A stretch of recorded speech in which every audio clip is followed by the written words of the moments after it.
This is When Science Speaks, a new web series profiling innovative and interesting people working in science and technical fields, from academia to industry to the nonprofit world.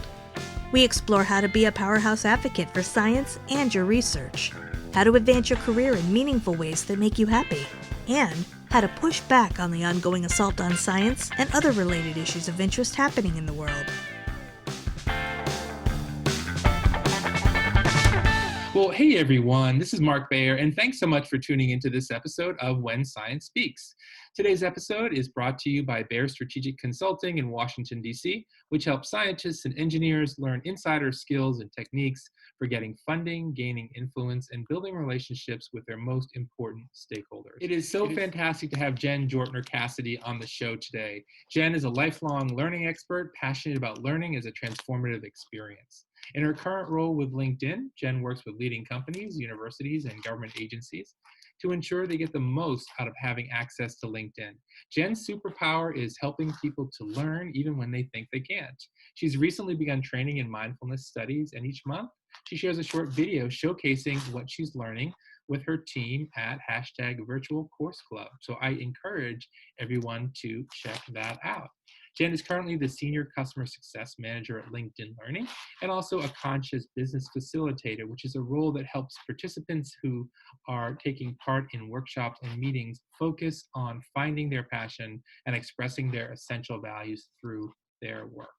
Jen also has served as Client Services Manager at lynda.com, as well as in senior roles at Brainshark, where she was immersed in a startup that helped users create on-demand rich media by uploading PowerPoint, adding audio, and distributing the link, which was innovative technology in 2006 that was way ahead of its time. Jennifer has a Master of Science in Adult and Organizational Learning from Lesley University and a Bachelor of Science in Business Management from the University of Massachusetts, Boston.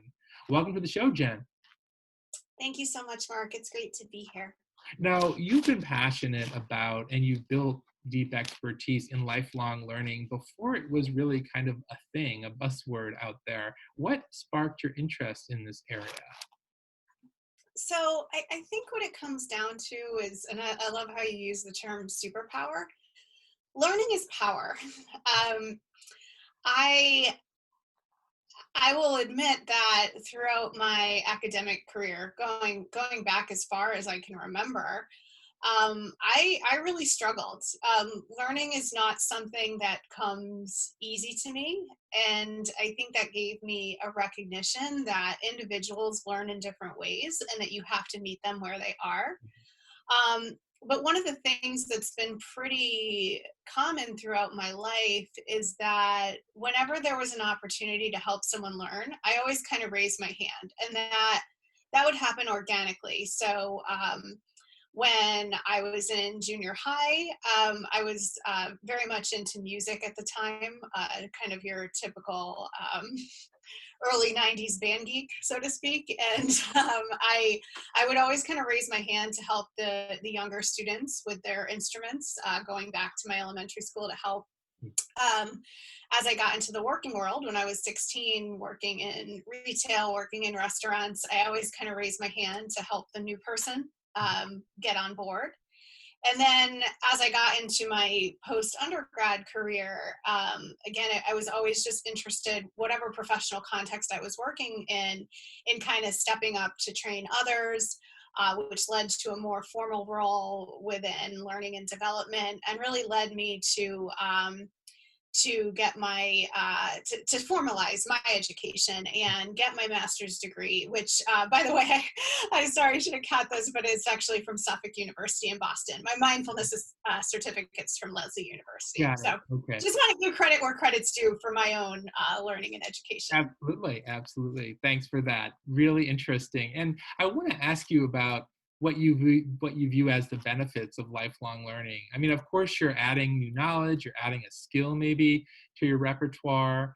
And, many of our listeners are interested in studies and data, and they like to know sort of what evidence there is for various things that we talk about. And I'm wondering if there are studies that suggest the benefits of learning, throughout your life, if there are benefits that are physical, emotional, or otherwise. Yeah, absolutely. So I think one study that particularly struck me several years ago, and hopefully I don't butcher this term, but there was research published in the journal Neuropsychologia. Mhm. This was around 2018, revealing that bilingualism makes changes in brain structure. It basically helps to build resilience against Alzheimer's Mhm. and other cognitive disorders that may hit us later in life. Now, Mhm. full disclosure, I am not a scientist, but learning about this kind of really struck me for a number of reasons. I I've always felt a bit disappointed in particularly in the U.S. that we don't value a bilingual education, and I base that kind of out of my own struggles. So like most students growing up in the time that I grew up, the late '80s, early '90s, you come to seventh grade and you take a language, and I took French, and I really struggled with it. It was taught in a very kind of textbook way, to me, not in a very practical way that would help you to have a conversation. And it was like, I have to do this, so I'll do this. I kind of hate it. Right. Um, and as I progressed throughout my life, and I was fortunate enough to have experiences that brought me into a world with more international people that broke me out of my comfort zone, I always found myself really in awe of those who could just switch between languages and Mhm. speak several languages. And it was probably like, well, let's say the early 2000s. My grandmother was living with Alzheimer's, and there were days that she only could speak Italian. She had completely forgotten English and reverted back to a language that she spoke not primarily, but spoke in her house, but not really out in the world. And it was only her sister, my aunt, who could talk to her. And I felt awful about that because no one, on those days, people couldn't communicate with her. I then, several years later, had this coworker who was just passionate about learning languages. I think she spoke 5 languages. She was Austrian, and that was just, being European, that was just kind of normal for her. But she had mentioned this study to me, and she really encouraged me, like, just learn. If you're not fluent, who cares? But it's going to improve your brain and your neuroplasticity just by studying a different language. And so I actually every day I do Duolingo for 5 minutes. Right. I've really enjoyed. I don't consider myself fluent in Italian, but I've enjoyed the process of giving myself more exposure to it. Mhm. And then I'll watch other videos on YouTube and things just to support that. So I've really just I felt that I have more power by even having exposure to another language. And if I'm never fluent, I'm never fluent. At least I tried. Right. That makes so much sense, and it's funny because yes, seventh grade at Cameron Middle School is when I started French, and I had really teachers that I enjoyed, but still the teaching method, as you just pointed out, was very much like, okay, this is a subject. Like you're going to learn these verbs, this vocabulary, but there really isn't an emphasis on like people actually live their entire lives speaking this language, and that gives them an understanding of even concepts that we might not express the same way in English and so forth. And it wasn't until I went to college, a little bit in high school, but mostly in college, when I had a chance to live in Paris, when and talking about kind of the brain effects, the positive effects on that, that I really start to feel that. And then when you start thinking completely, in my case it was French, and how that feels, and just sort of bypassing English altogether, it was thrilling, it was fantastic, and I was happy. I was fortunate to be fluent when I left there. And I'm hoping, I do Duolingo. I've used it in the past, and I really do enjoy it. And just like last week, a neighbor was telling me about this great new series on, I think he was saying it was on Amazon, which is in French and with subtitles. And that's always been a great way for me to brush up and try to get the rust off those gears. by watching, like you were saying, you're watching videos and so forth. But my next question, it really leads from what you were just talking about, which is the benefits of the process of learning. And it's like the result you're talking about, are you going to be fluent in Italian? Not nearly as important as the process, right? The benefits associated with the process. And maybe you could just talk a little bit about that. And you touched on it before, but if there's anything else you might want to add, it's we tend to be very results focused, like I'm going to take this language and the result is I'm going to be fluent, or I'm going to have a business knowledge of this language or whatever. But even in and the benefit really doesn't kick in until you've achieved that result, according to that perspective. But you were talking about the process of learning, which I think is oftentimes overlooked but so important. Yeah, absolutely. So I think I read an article recently called "Students Thrive When They See Purpose in Learning," and it's really more focused on the K to 12 world. But when we're in school as kids, and this is going to vary from country to country, but just looking at the U.S., we the majority of us, we start in kindergarten and we go up to 12th grade, and that's very prescribed. And if you go after that to a college or a university, you make more choices, but it's still very prescribed. As an adult, you have to take ownership of your own learning. No one's really prescribing to you what you're going to learn. Like, yes, there's probably some things you have to do for your job, or if you have certifications, but you have to take more responsibility in that learning. And I think that learning can really give people a sense of purpose, and we know that a sense of purpose is so incredibly important. Right. I don't have any specific studies to cite, but I can speak about the fact that when my dad had to retire, even though he didn't love his job, he really for a while struggled to find that sense of purpose, and I think that's incredibly important. And if I may, when you were telling me before about the organization that brings learning into nursing homes and whatnot, it actually made me think of someone I met years ago. When I was working for lynda.com, I was doing a student event, like a tech fair. So this is basically me standing at a table trying to get students' attention, saying, hey, did you know that you have free access to lynda.com through your school? And some, if you think about your typical freshman who's 18 years old, some were like, oh, that's great. And others were like, what kind of free stuff do you have? And others just kind of like looked down at their phone and didn't make eye contact. Right. So I find those events always kind of interesting. But I met a gentleman who told me he was 82 years old. And at this particular school, it was a state school, he was able, as a senior citizen, to take classes for free. Right. And I asked him, like, well, what kind of classes are you taking? And he was taking everything from philosophy classes to English classes. And I think he told me he was even learning C++. And it blew me away to see this person. And, I don't know what his life situation was, if he lived alone or whatever, but I could just see it in his eyes, the sense of purpose he felt by being in this very traditional, state school, probably surrounded by 20 somethings, and going to class every day and learning. And it was really just beautiful. Yeah, absolutely.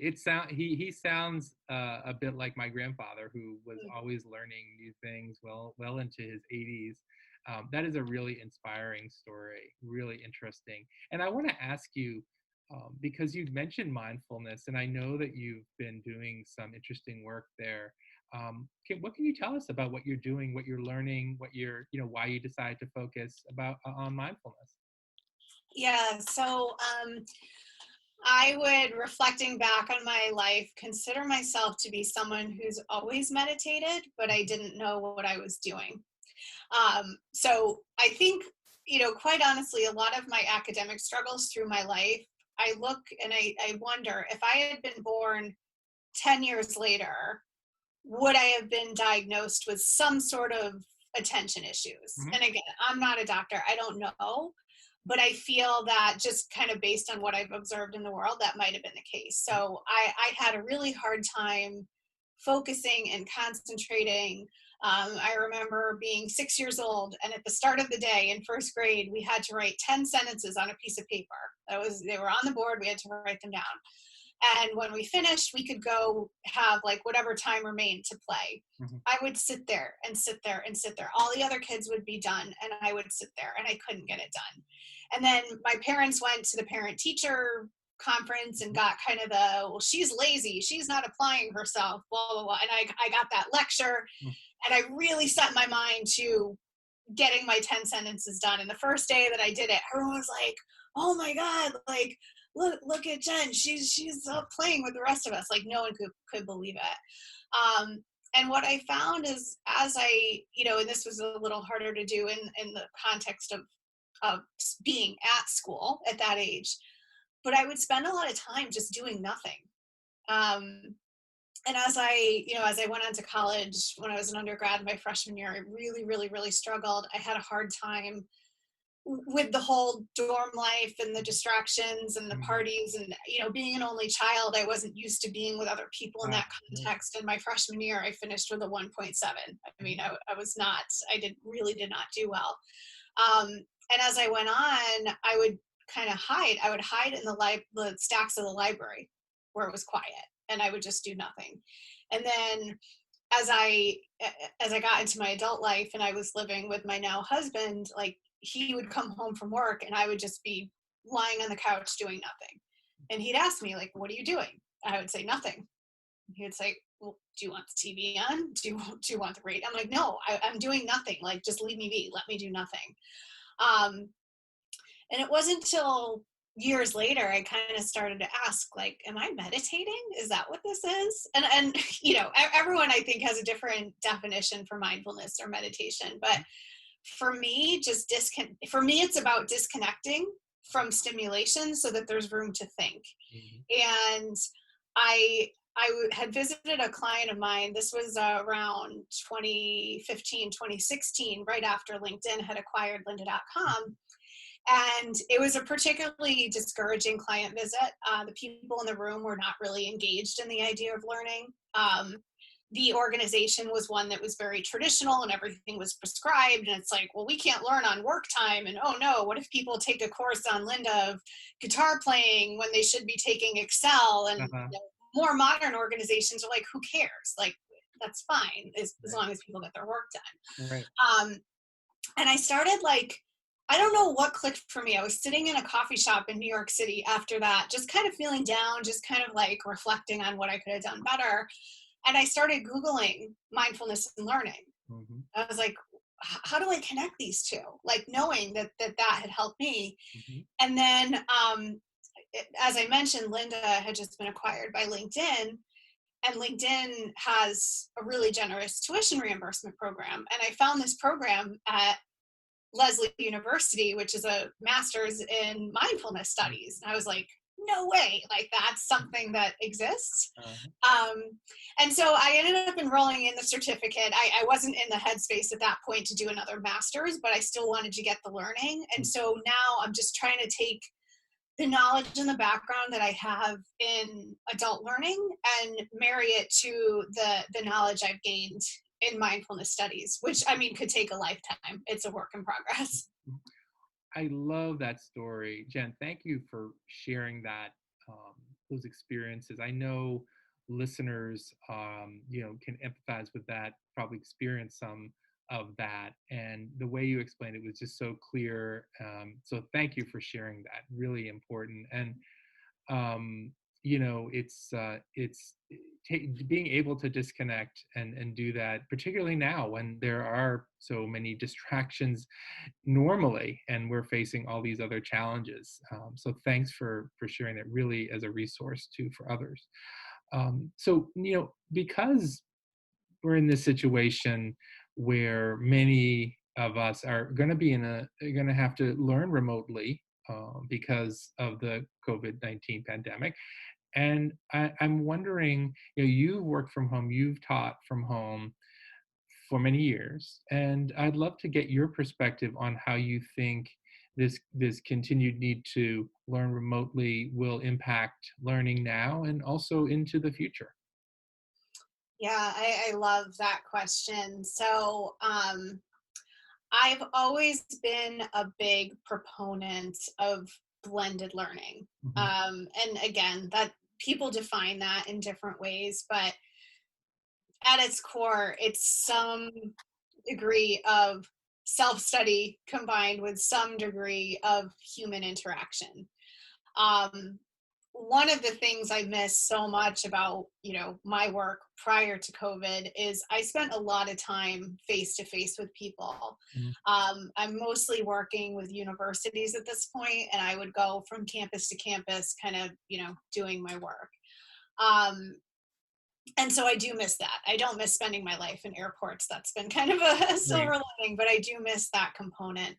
But I think what COVID has forced us to do, and I've spoken to a lot of other L&D professionals about this, is it's forced us to really be innovative. And I think one of the things that's come out of that is an opening of resources to a much wider audience. Mhm. So in one sense, it's overwhelming, right? Because in response to COVID, I think there was a lot of good-hearted people there that said, "I want to help. I want to offer things," myself included. And even as an employee of LinkedIn, our L&D team quickly pivoted to create all these virtual instructor-led trainings and online offerings. And at first, I was saying yes to everything, signing up for everything, and I'm like, "Oh, I'm overwhelmed. I need to take stuff back," and that's okay. Uh, Um, but I've seen a lot of great innovation. I was supposed to, at the start of May, I was supposed to be on site with one of my clients to do what we call rock your profile sessions, which is essentially teaching people how to get the most out of their LinkedIn profile and mhm. how to get the most out of LinkedIn in general. And this particular event was targeted at graduate students and PhD students at a particular university, and it was supposed to be one day on site. When this all hit, they worked quickly to figure out, like, how are we going to do this? And what they ended up doing was making it a 3-day virtual event, which was not any less work. In fact, it might have been more work. But they made it a 3-day virtual event, and they opened it up to the world. Uh, And so we ended up having graduate and PhD students from around the world and not just that one university. So that to me is an incredible thing. Um, the I think, just looking at a sense of gratitude, I'm grateful that during this pandemic we have the technology to support connection. right. I'd also say, though, that it's important to know when to disconnect. Right. I have friends and family that are like, "Let's do a Zoom tonight." I'm like, I can't. I've been on 17 Zooms today. Like, I need a break from screen time. Love you, but based on the kind of work that I do, I know when it's time to call it quits and go sit outside and do nothing. That's it. Mhm. Mhm. Oh, that's great. That is really cool. So I just want to, as we wrap up, I want to ask you, what's one fun thing, interesting thing, new thing, perhaps that listeners could learn to do today?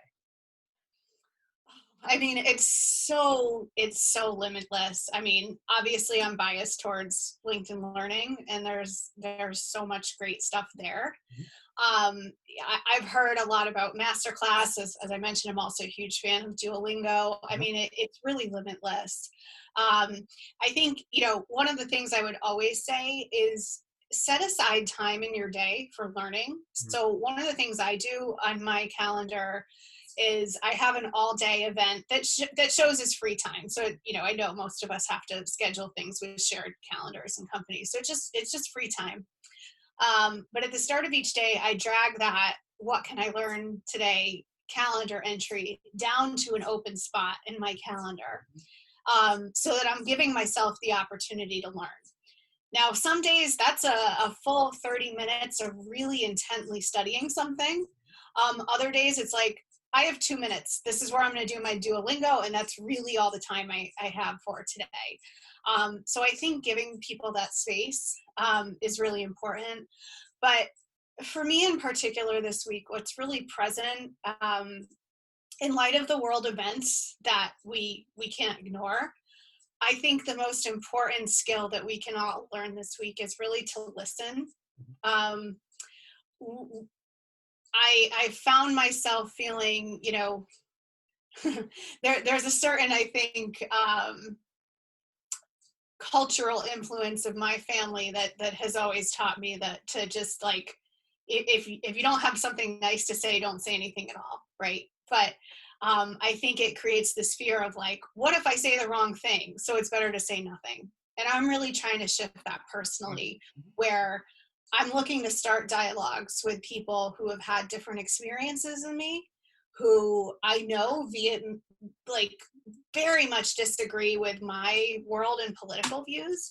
But sometimes if we slow down, um, it's not so much that someone's trying to change your opinion or trying to get you agree with them. They just want you to listen. So I think across humanity right now, the one skill we could all probably do better at, regardless of our work, regardless of our fields, where we grew up, whatever, is just learning to listen. So that's what I'm personally working on this week. I love it. And those will be the last words for this episode. Jen, Jortner, Cassidy, fantastic conversation. Thanks for taking the time out to do that, for sharing your story, talking about your insights with our listeners. Really important, particularly now. And as you just underlined, learning starts with really listening. And we all need to remember that. So thanks for being here. Thank you so much, Mark. This was wonderful. And listeners, thanks for being with us on this episode of When Science Speaks. I hope you'll be back next time for the next episode of When Science Speaks.